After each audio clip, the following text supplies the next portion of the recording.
Stop and look around you. How many people do you know who seem to be merely existing, not living? How many follow an automatic routine marked by empty commitments, superficial distractions, and a fatigue that no amount of sleep can resolve? Carl Jung knew that this type of suffering was not casual. It was structural. It was existential. According to him, much of the psychological suffering of modern humans comes from a single and brutal realization. Life has lost its meaning. And we are not talking about meaning as a grand cosmic mission or an unattainable utopia.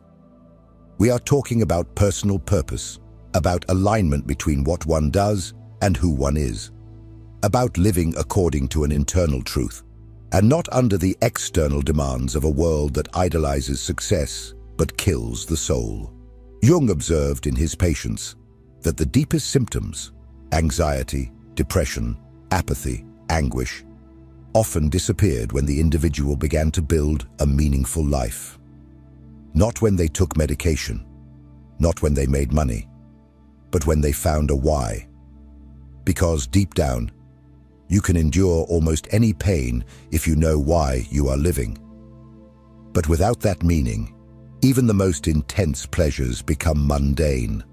Even the most ambitious goals sound empty. And that is exactly what we are experiencing today. An epidemic of emptiness. People tired not just from an excess of tasks, but from a lack of purpose. Lives full of commitments, but poor in direction. Jung understood that humans need to feel part of something greater than themselves. They need to feel that their existence has weight, consequence, and meaning. Without this, they collapse internally. Suffering turns into disorientation. The soul cries out for a path, but all the world offers are distractions. Likes, series, self-help promises, productivity techniques, miraculous courses, all trying to fill a void that can only be filled with truth. And the truth is that many are living a life they did not choose. They were pushed into paths that please others, but betray them internally.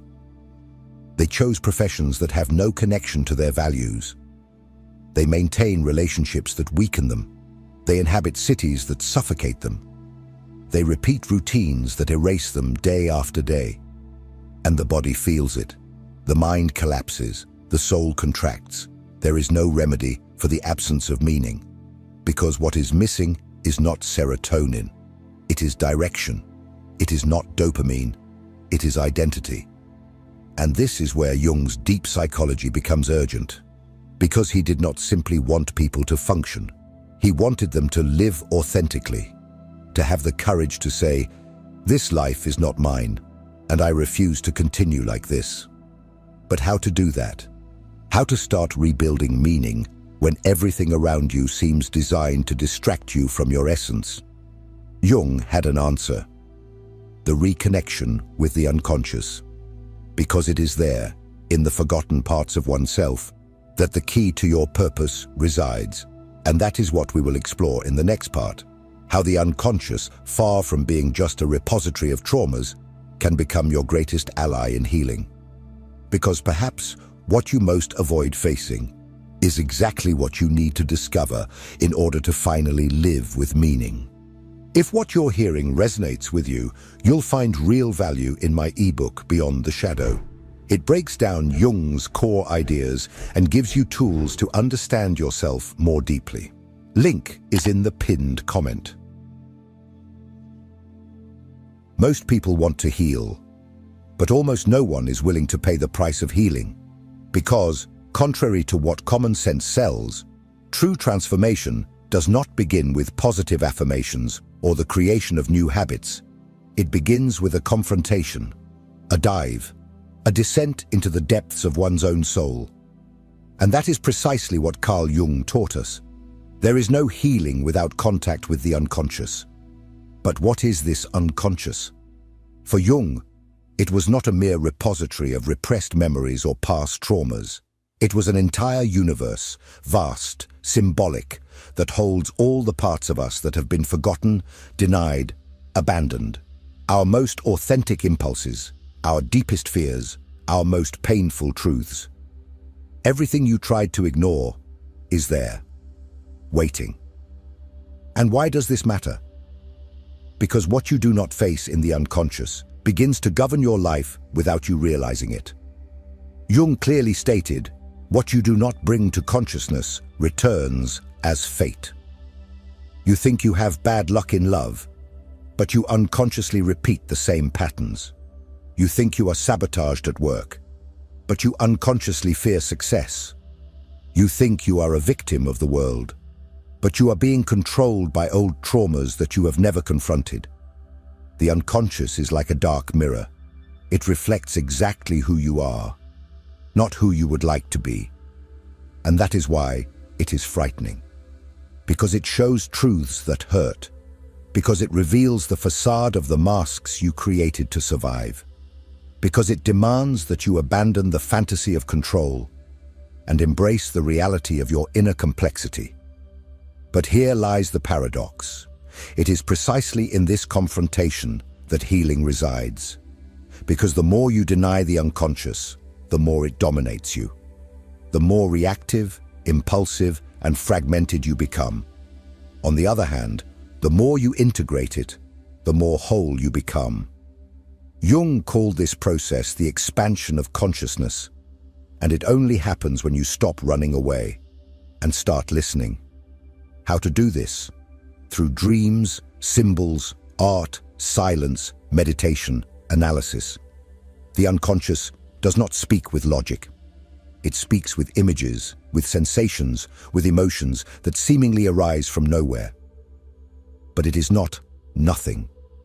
It is you. It is the part of you that was locked away, waiting to be recognized. And when you begin to listen to this part, something changes. You start to see yourself more clearly, to understand your decisions, to embrace your wounds, and above all, to reclaim your power. Because as long as you do not know what inhabits you, you are a hostage of others, of the past, of expectations, of culture. But when you courageously dive into the unconscious, you begin to free yourself. You understand that the anxiety that paralyzes you is not an enemy. It is a message.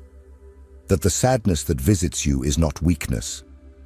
It is a sign that something needs to die for something new to be born. This process is demanding. It requires time, patience, depth.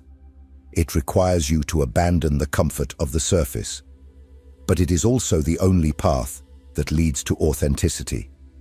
And it is from this authenticity that you rebuild your life, no longer as a puppet of the unconscious, but as a conscious creator of your own destiny. Now that you understand the central role of the unconscious in your pain and transformation, one last question needs to be asked.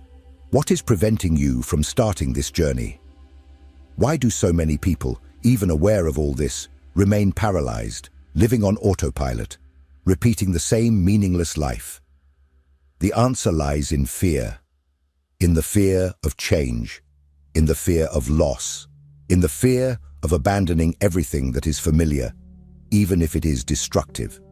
In the next and final part, we will talk about this fear and about the hardest and most liberating choice you will need to make to stop wasting your life. Because in the end, you either live anesthetized or you awaken. There is no middle ground. There comes a moment when you need to make a choice. Not just any choice, but the choice. The one that separates who you are from who you were conditioned to be. The one that defines whether you will continue living a borrowed, anesthetized, empty life, or if you will finally commit to the most serious promise anyone can make, the commitment to your own soul. If you have made it this far, it is not by chance. Something inside you is awakening. It may still be a whisper, or it may already be screaming. But it is there, and this call will not disappear, because it comes from the deepest, most honest, most alive part of who you are. The part that refuses to accept that life is just work, obligations, distractions, and survival. The part that knows, even without being able to explain, that there is something more, something that is waiting for you. But it will only reveal itself if you have the courage to walk towards yourself. Carl Jung said that the greatest privilege of life is to become who you really are. But he also knew that this is the most avoided path, because it requires you to abandon everything that is comfortable, predictable, and superficial. It demands that you face deep fears, confront your shadows, question everything you were taught as truth. But that is precisely why this path is sacred. Because it transforms, because it truly heals. Most people will continue on autopilot. They will prefer numbness to clarity. They will keep accumulating possessions, distractions, likes, while inside they rot in silence. But you don't have to be another statistic. You can choose. Choose to stop wasting your existence. Choose to come out of anesthesia. Choose to build a life that makes sense. A life that is yours. I'm not saying it will be easy. It won't. It will hurt. It will confuse. It will require breakups. But it will also liberate.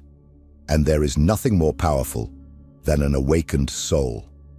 Because when you start living according to who you really are, you become unshakable. You stop asking for permission. You stop comparing yourself. You stop losing yourself trying to please those who will never understand you. So now I ask you, what do you need to let go of to start truly living? What is the lie you are still telling yourself?